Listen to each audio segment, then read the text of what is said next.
minutes to play here in this first half. Tulane with 2 timeouts. Look out! Ball is out, and it's scooped up by South Alabama.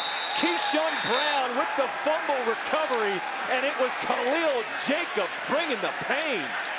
The ruling on the field is a fumble recovered by the defense. First down, South Alabama.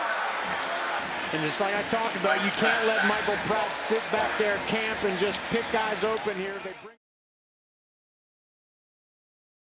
Obviously, very disappointing loss for us this past weekend. Thought when I turned on the tape and watched the film, similar to probably what we saw in the game, 6 critical errors on the back end defensively, really individual isolated errors that were on us, not necessarily related to their scheme. Just more post players doing their job and playing the post. Thought, we have some very good players back there, some very experienced players that I think in the first game of the season got too nosy, tried to be too aggressive, tried to go make a play instead of letting a play come to them.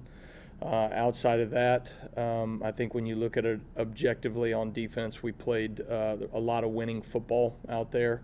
We're able to take away their run game against a very good rushing offense over the last 2 years. And we're able to get to the quarterback some too.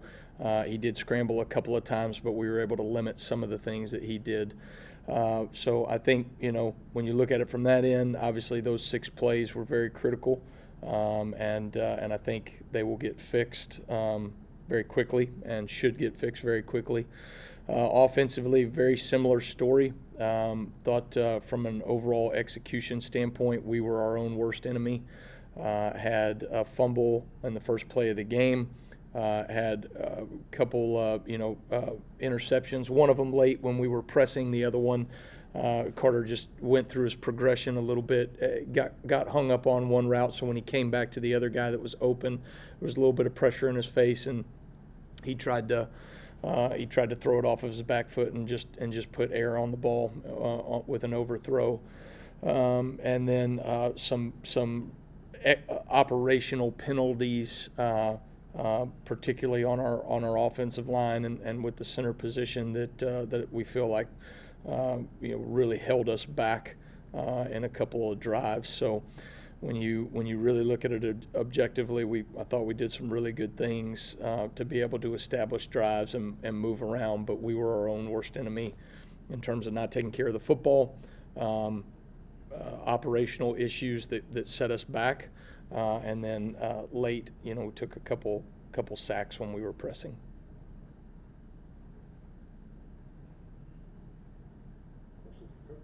I know you spent a lot of time in spring and preseason on the penalties and stuff like that. How disappointing was it that you had those kind of crop up again? Yeah, the operational penalties were certainly disappointing.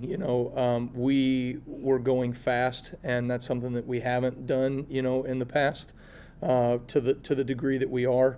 Those were really 4 of the penalties, right? Were off of tempo. That we need to get some things cleaned up. We put one extra thing in to be able to make sure that we're all on the same page. The ball gets snapped. What was happening was you had the O-line trying to make a communication and a call, but they got to understand there comes a point when you're going tempo, even when you're not in exactly the perfect call and check, which oftentimes that's how our offense operates. You got to snap the ball and just go. You can't wait around for it. And so that I feel like we've got a good plan for that. We've put in a redundancy, if you will, to make sure that some extra communication to make sure that center knows under no circumstance can you hold on to the ball. You gotta snap it. And then the other penalties I thought were effort plays. You had Travis Drosos running down the field. The punt returner bobbles the ball after a fair catch. I'll be honest, I needed some clarity myself on how we were supposed to handle that. And what I was told, obviously the ball goes on the ground. We all know that that's a live ball. We can go get it. If the ball is in his frame, in his cylinder, you're still supposed to be able to allow him to catch the ball. but if it goes slightly outside his cylinder, you can now hit him. And so to ask a young man moving 18 miles per hour down the field to make a split-second decision when the ball is up in the air, I think that's probably challenging. We'll fix it moving forward, and we'll teach our players. But I think probably a bit of a nitpicky call. And then they also got Kentrell Bullock for a call that I just did not see out there on the field. That was I think that was our only unsportsmanlike of the game. I think it was like a clipping is what they called on film, but didn't see that out there. You guys haven't had to bounce back from that kind of loss very often, especially in the last year or so. How did the guys respond today, and how do you feel like it's going to go? I think angry, embarrassed, at how simple the mistakes were. It's one thing when you have a scheme error and you realize that somebody had something on you and they used it to take advantage. We worked really hard on some of the things that we exposed ourselves on against Western Kentucky, and Tulane actually tried two of those concepts. One of them we knocked out really well. The other one was just a simple execution error on the other side. Wasn't anything fancy. We just didn't play our position. And so that was really disappointing because we had worked that play, and it really didn't put any stress on that particular player. He just didn't do his job. He tried to press and go do something else instead of keep the main thing. Tried some things off of, they didn't run tempo, but they ran fast break out of the huddle to be able to disguise some of their formations, which was their way of getting to some of the issues that we had in the bowl game, and I thought we handled that pretty nicely. But ultimately, when you look at our issues, very frustrating for our players, because they were simply operational things on our end. So the positive thing is they are easily correctable. The disappointing thing is they are mistakes that you really don't want to see in the first place. You got any kind of update on Yam or Braylon? Yam's doing fine, moving in the right direction. He will play on Saturday. I think Braylon will be very questionable for this upcoming Saturday, and then we'll find out a little bit more information later in the week. Jalen Jordan, same deal. We'll find out a little bit more as we go here later in the week. But both optimistic for Jalen. Yam's going to play; he'll be fine. And then Braylon, I would say, be questionable. James Miller got the 5 this week. Just kind of the reason behind that. What do you feel about it? Has continued to be a stable presence on our team. I thought when you looked just at the film even in the game, a lot of winning football that was played on defense up front in terms of our linebacking core and our D-line. He did some really tremendous things, was in the right place, got lined up, communicated really well. But has also just been a workhorse and kind of a person that embodies the demeanor, the body language, the effort that you give every single day, and kind of who Anthony Mostella was and how he should be represented on our team. For me, on a personal and professional level, I've gotten to see James full circle. I recruited him out of high school at Indiana. Got to develop him, watch him grow, watch him go through mistakes and fix those mistakes. Have gotten close with him and his family. He has 2 younger brothers that he's a tremendous brother to. One brother's in a wheelchair who he did, even in high school, really looked after his brother, takes care of him.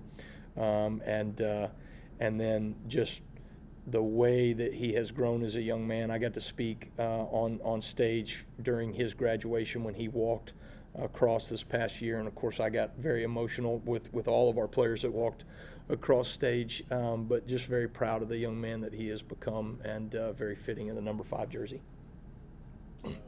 Southeastern Louisiana? What sticks out? Talented. I think this is a team, when you look at their frames and you look at their some of the skill sets that they have in their skill positions, I think this is a fairly talented team. One very similar to what we face week in and week out. I think you look at their defense; they are sound, not overly complicated. Pretty simple in what they do. 4 down, quarters, some cover 3, a little bit more pressure in the first game that they showed than what they showed last year. But in the right place, and they populate hats to the ball in the run game really well. Don't try not to give things big plays up over top. They do a good job of staying on top of routes. And then from an offensive perspective, similar to what we saw last week against Tulane, even similar to some of the things we do offensively as well. Very good coaching staff. Greg Stevens, actually their offensive coordinator, and I worked together at Eastern Illinois when I was a defensive coordinator. My first defensive coordinator job at 26. He was the offensive coordinator, and so I've known him and his family. Look forward to seeing him before the game. But certainly very multiple in some of the personnels and formations that you're going to get from them. Thought they did a good job early of attacking Mississippi State's perimeter. Typically an FCS program's not going to run the ball downhill up the middle, and I thought they did a good job of just not wasting reps and challenging some of the lateral space that opened a couple things up vertically for them that they just didn't hit. Obviously disappointed, really just a lack of execution, eye discipline, leverage, those things that you need to do the right way. Playing in phase on my man, post defender, pulling himself out of the post, just doing silly stuff, correctable, but we got to get it fixed, and that's the most disappointing thing is, really a missed opportunity. Played well in some other facets of the game, but when you give up those type of explosion plays, you don't give yourself a chance. So that's what's most disappointing of it. Got an opportunity today to start getting it fixed, and I think our guys are ready to go. Was it similar to Western Kentucky or different mistakes? Similar in that it was the throwing game. The Western Kentucky game was, a lot of tempo issues. That was the biggest issue with the Western Kentucky game, and not finishing on the ball. So there were some similarities in regards to just finishing at the top of the route, playing with leverage, those type of fundamental things. But a lot of those explosion plays against Western Kentucky were, due to tempo. The other night it was, leverage, finish, but also just lack of a post presence, and just execution, doing your job. It comes down to that. 11 bodies doing their job, and you can't have 10, can't have 9. Got to have them all doing what they're supposed to be doing on every given snap. So that part was disappointing, and I know our guys are anxious to get it corrected. Yeah, talk more about their attitude of, hey, that wasn't us Saturday. After the game, really after those plays on the sidelines, is when, you start talking about those things. Hey, where were your eyes? What were you seeing? And then trying to make those corrections. Obviously on the, get a chance after the game to talk through some of those things and feel those things. And then when you get a chance to actually sit down and watch it happen, for the 4th and 5th time, those are things that, it's crystal clear, how simple some of those self-inflicted wounds were, and again that's the most disappointing thing is that you have the opportunity that we had and we didn't make the most of it, and easily correctable. We just got to get it corrected, and that's what we started on today. It seemed like you guys got better pressure in the second half on the passer. Did take forward with it? A lot of it was just winning first and second downs. If you look back, a lot of those plays. When they're throwing the ball like that on first and second down off the hard play actions, you're not going to get a lot of just natural pass rush, guys transitioning to pass rush. We didn't do a great job of getting them into 3rd and long situations. They were very efficient. Most of the third downs were, 6, 7, 8 yards or less. And so those for them traditionally have been, really 50-50 downs for them. But, being able to pin your ears back and go get them. There were a few opportunities I thought we were able to affect the thrower in those situations. But really, it's just, execution, man. I mean, I hate to continue down that road. But, when I have outside leverage and I have post help, I need to win on my outside. I need to not be static with my feet. Fundamental technique sound type decisions. And so that's why, that's what we went back to work on today. What did you see from Southeastern? That they are in a little bit of a transition, had a very dynamic quarterback, the kid that was here a couple of years ago, kind of a dual threat guy. And then they, in the playoff run, toward the end of the season in the playoffs, they kind of moved into the Sawyer kid, who I think has a live arm. He's fairly athletic. They return their whole front, so they're big physical guys. I like their backs. Their receivers, kind of the style of the game the other day against State. I mean, wasn't one where they were opening up and throwing it around. But their tight ends, they got 4 tight ends that they'll play. They'll play 3 of them at a time. They do a nice job of blocking, getting on their people. They're a good football team. They won a lot of games last year, bring a lot of guys back. So that'll be a great challenge. But again, the focus is on us. We got to take care of what we're supposed to do and execute our job at a higher level than we did Saturday night. Well, number one, we always, we talk about our identity is the ball, taking care of the football. Second play of the game, we put the ball on the ground. We're moving to plus territory, trying to be aggressive, play action. We put the ball over somebody's head, we throw an interception, chance to, go down there and make it 24-14. So we talked about those situations. And then, where our eyes are, doing our job. In the first game, sometimes you have, maybe guys trying to, competitive, wanting to do the right things, but doing a little too much communication that confuses another guy, seeing too much, just play within, the realm of the offense and the realm of what your coach has told you to do and just doing your job. And it wasn't from a lack of effort. It wasn't from a lack of being physical. Our guys played their tails off. They practice hard. It's just a simple execution, so that's been the mantra. Going back to work today is do your job. Focus on doing your job, be the best quarterback coach, play caller you can be the best right guard you can be, and own the problems that you had on Saturday and improve on them. Tulane had a good D-line, I know, but was the protection lacking? I know it was lacking, but maybe why? They are good. They're good. They're experienced. All 4 of those guys played significant snaps in their career. Did some things technique-wise that put us in harm's way in terms of just, getting out of position with our feet or our hands. They were providing. There was a couple times we had some communication errors. We're kind of on half a guy and providing pressure. But those are things that we've identified that we need to go back and, from a play call standpoint, think about how many times we expose a certain player to a certain look. And then from a player standpoint, communicating, making sure we're getting our calls communicated and blocking things accordingly. If there was one thing that you would like to see most improved this week, what would that be? Ball security. You can get away sometimes with maybe eyes in the wrong place, but you're not going to win many ball games turning the ball over 4 times. So that's the one thing that has to change. Southeastern, what sticks out about them? Experience as well. All the guys up front are back. Linebackers are back. They have some guys that left in the secondary, through the portal. But I think they've got a very solid front 7. Britton's a very good player. Pearl's a very good player. There's other guys inside that are good players.